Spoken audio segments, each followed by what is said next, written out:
Callisto Protocol will, in fact, scare the pants off of all of us. There will be no more pants. What is fear? Fear is such a basic part of who we are. Where is it created? Atmosphere in a game like this is everything. It's terrifying, but it's beautiful. And how can we use it? With horror, there's no rules.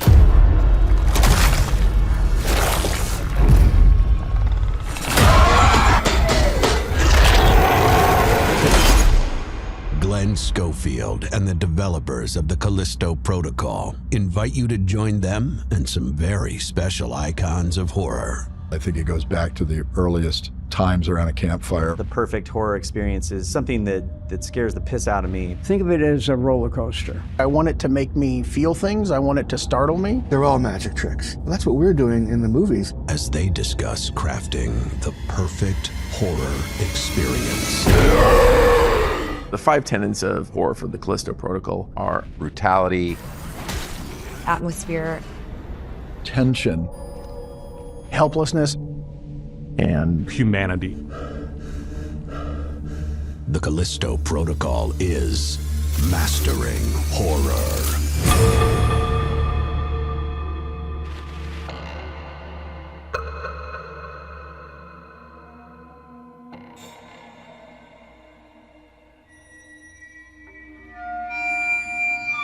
Helplessness and hopelessness usually go hand in hand. They both refer to an experience of being out of control.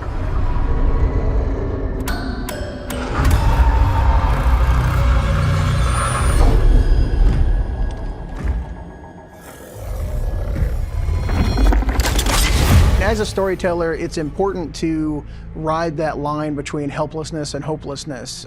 You want your characters to be in the biggest pressure cooker situation possible. Where if you're the audience watching them, oh, you poor thing, how are you going to get out of this? Which is the essence of drama, you know. No, no, no, no, no,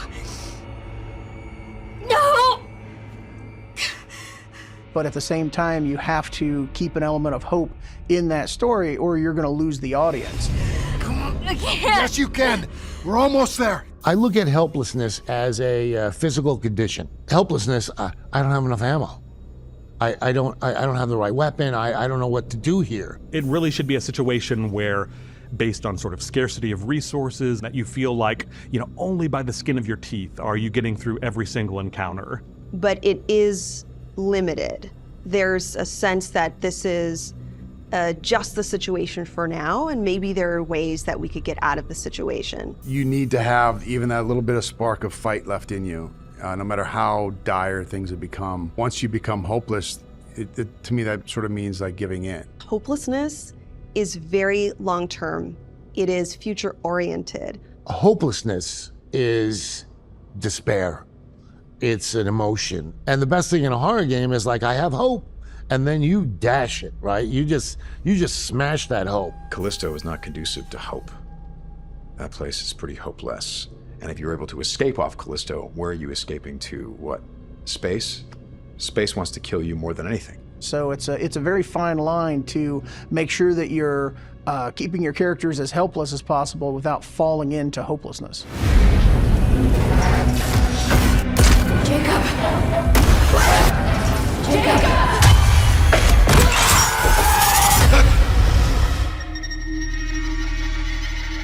For me, the humanity equals the emotional investment that I have in the story or the script. You go to movies to feel something, but you also go to identify with a character. Everything in fiction is all about relatability. So you can watch The Walking Dead and you can see zombies and know that zombies aren't going to ever happen. That's never going to be a thing. But the people in The Walking Dead that are dangerous, that they do encounter, that's very real. I mean, a lot of that stuff, happens day to day. That's another thing that, you can say humanity, but you can actually just replace that word with vulnerability. It's the most terrifying thing that there is.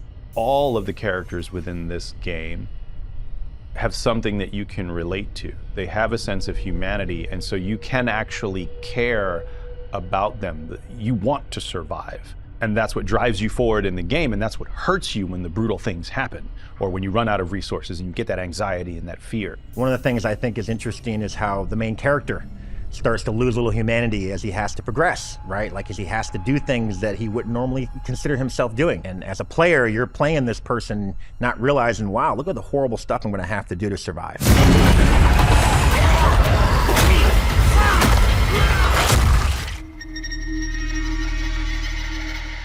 With the Callisto Protocol, one of the things that we were aspired to do was to tell a simple story with complex characters. We wanted to have characters that changed, that grew, that went on an emotional journey, that you followed them along on. They came out the other side not quite what they were at the beginning.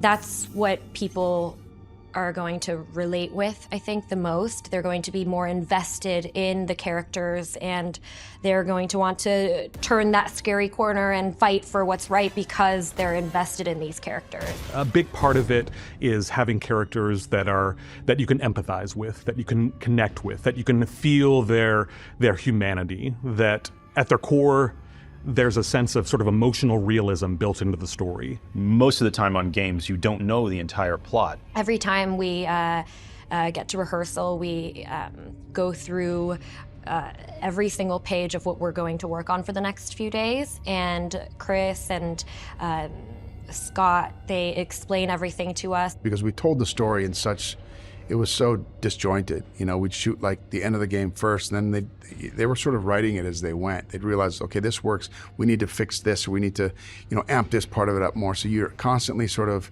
okay, what happened before this? And what are we doing? And he was amazing at sort of, and Chris Stone, like sort of explaining where we were in the story. And so what we found sort of early on was that to really deliver the kind of scares and intense feeling of terror that we wanted, it was critical that we have the foundation of strong characters and narrative to build on. This isn't about escape, Jacob. Not anymore. What's it about? Answers. Soon everything will become clear. The truth of Black Iron. The cast of the Callisto Protocol is by far the best cast I've ever worked with on any project. We don't have a big cast, but they've all brought something to it. They all got into it. These are people that share our love for the genre and wanted to bring sort of an essential humanity and realism to the roles. To see a human being, especially portrayed by a very able actor like Josh, you empathize. You put yourself in that position. That actor is reminding you how terrified you'd be if you actually saw that. What would that be like if that was real?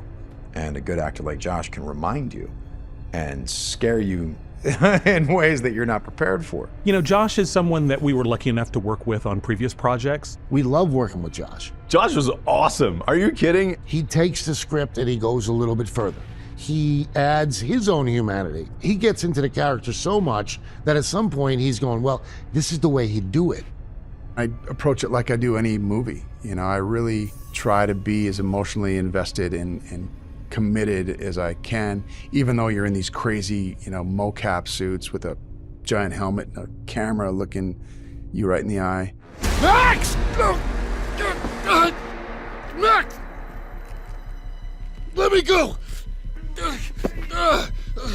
What are you talking about?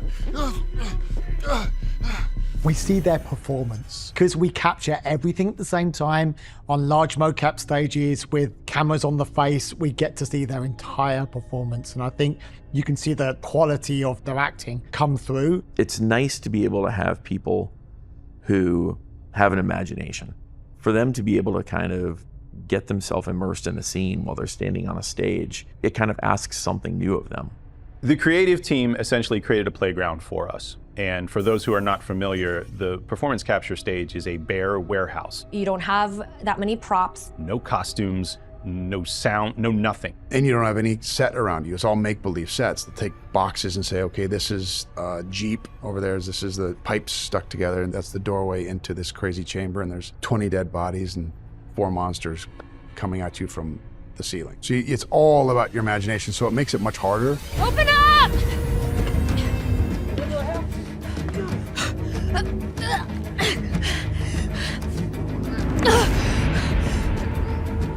Whoa, you don't know what you're doing.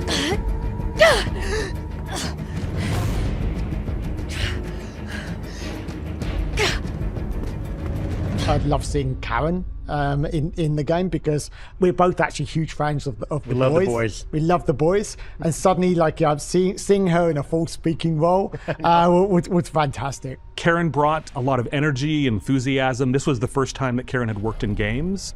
There's a learning curve that it takes, and she learned very quickly. I remember the first day on set, I was in my full body motion capture suit with the dots on my face and a huge camera right here on a helmet. And it was kind of this weird out of body experience where I had to sort of relearn how to walk and talk and work with my surroundings.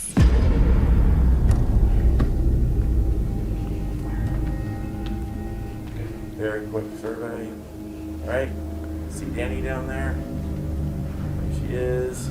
Hop down.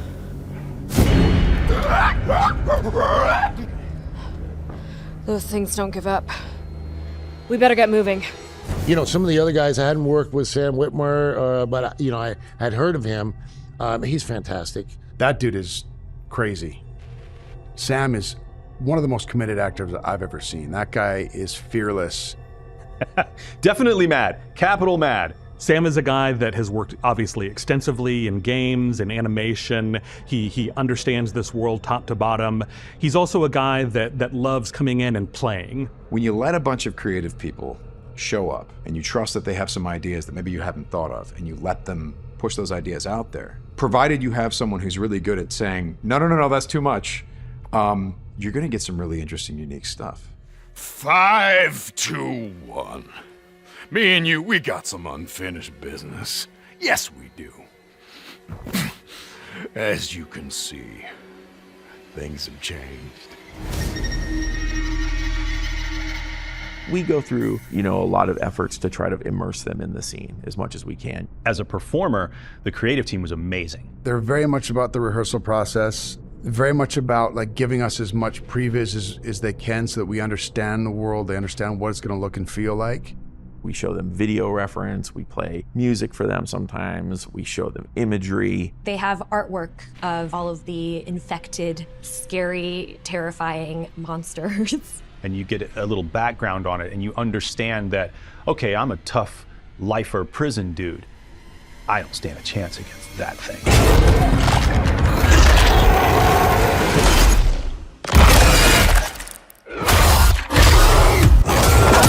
So yeah, that environment of being in the performance capture volume is unique, but I think it's a lot of fun. Nailed it! You go to a film right now and you're gonna sit there for 2 hours and you're gonna feel like you're kind of part of the movie, but you're always kind of a little bit detached. You're a viewer. The difference with the game is you are that character, right? Everything you do, you have agency over what you're doing in that game, and you have agency over the choices you make that create that story. So the combination of just that interactive element and where technology is now with the graphics and the visuals and being able to get actual performances from actors versus just slapping someone's VO on top of some random person moving around, those are very different sort of experiences. Who did this? And why? It's like someone's trying to cover up what's happening here.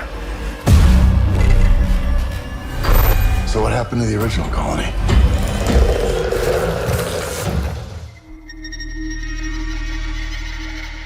All in all, when you're done playing the Callisto Protocol, I hope that you look back on it and think to yourself, man, first of all, I had a lot of fun playing this game. I think the hope is that you kind of set down that controller feeling a little bit shaken, like you've gone on a journey. I want them to feel excited, scared, and have fun. I want them to do what I'm probably gonna do, which is flip it, turn it, and hit go again. I want them to walk away going, what a ride. I need a nap. I just can't wait for the fans to play it, and I can't wait to see everyone's reaction to it. I want people to walk away and just go, that was a good sci-fi horror game, man.